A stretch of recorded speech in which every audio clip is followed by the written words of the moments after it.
Welcome, everybody, to Southwest High's virtual open house. My name is Mr. Martha. This open house is for integrated math one for my periods 3, 5, 6, and 7. So, like I said, my name is Mario Martha. I'm one of the math teachers here. My education, I have a bachelor's degree in mathematics from San Diego State University. I also have a master's in best practices in education from National University. And I've been teaching 14 years. Uh, Pretty much 8 of those years have been here at Southwest High School. Other activities that I currently work on would be pretty much on the academic league coach. All right. I also live around the neighborhood right here in the San Ysidro area, so you guys might see me around every once in a while driving a little red bug that's right there. So integrated math one course information. This is a part of a 4 course sequence. Pretty much IM 1, 2, and 3, and then students are all the way to make it up to pre-calculus.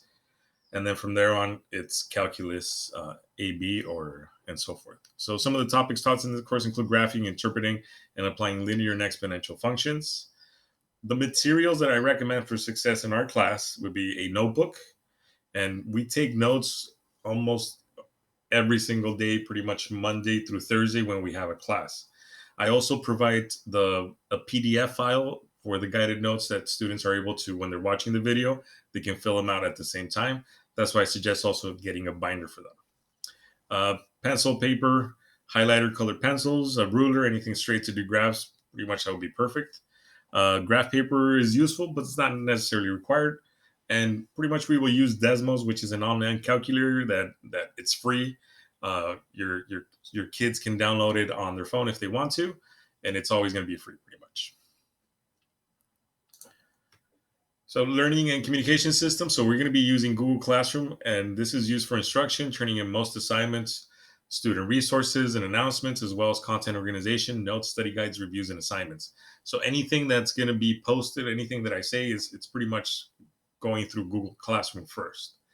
The Google Meets, which is the link that appears on Google Classroom in the banner, is where we have our synchronous live instructions.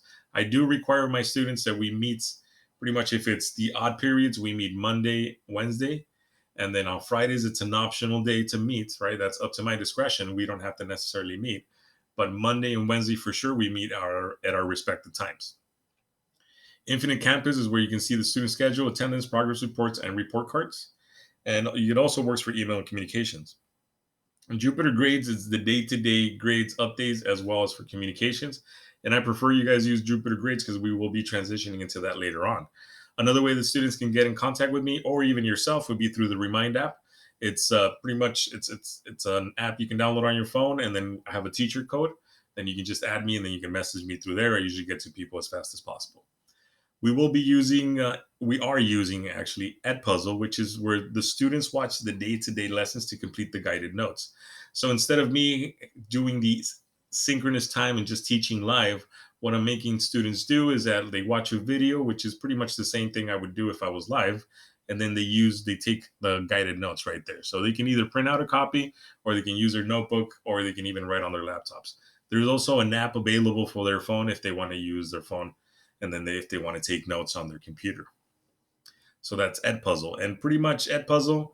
And I'll explain the grade breakdown right now. The next one would be Dreambox, and this is where students get to work on improving their basic math skills. Some students are already familiar with Dreambox, but it's pretty much just to build them up. It goes at their own pace, and then I ask them to complete just 5 lessons per week. And then the final one would be Delta Math, which is where I include the practice, and it also has like extra examples, extra videos, and students can watch if they get stuck on any of those. So Edpuzzle is where they watch the guided notes, and then Delta Math is where they do the individual practice. So the distance learning week, pretty much how it works for our class, it's the week at a glance.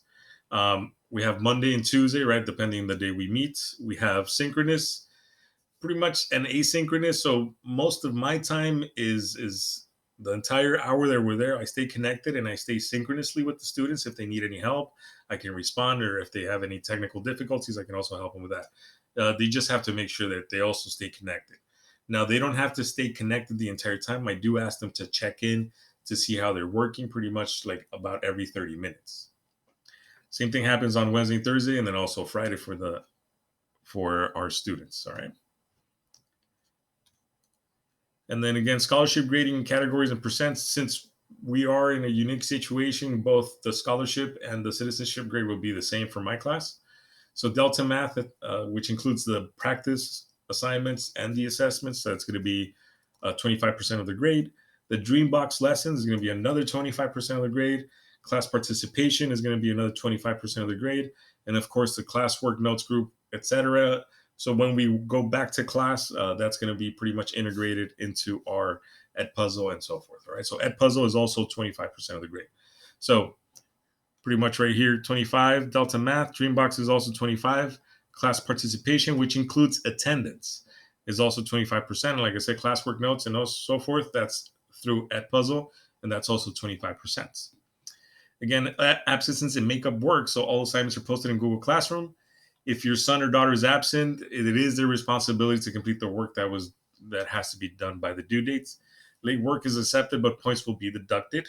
So pretty much I am allowing students to turn in any late work up to December 11th, but it is worth less credit pretty much.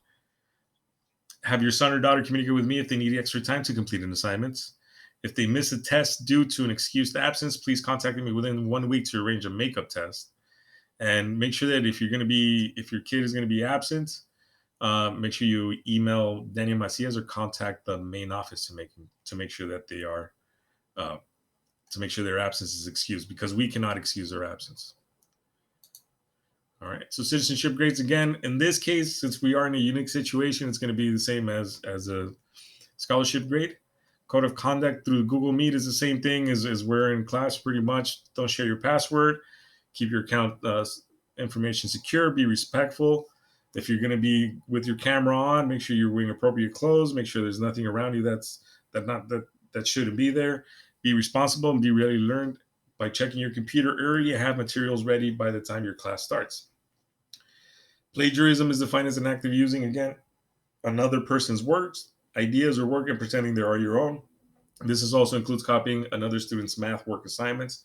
Now here, since I am not giving them any paper homework, everything is being done through Delta Math. It's a lot harder for them to actually cheat. If your son or daughter has a low grade in Delta Math, it's not because they don't understand it, it's because they haven't completed the work.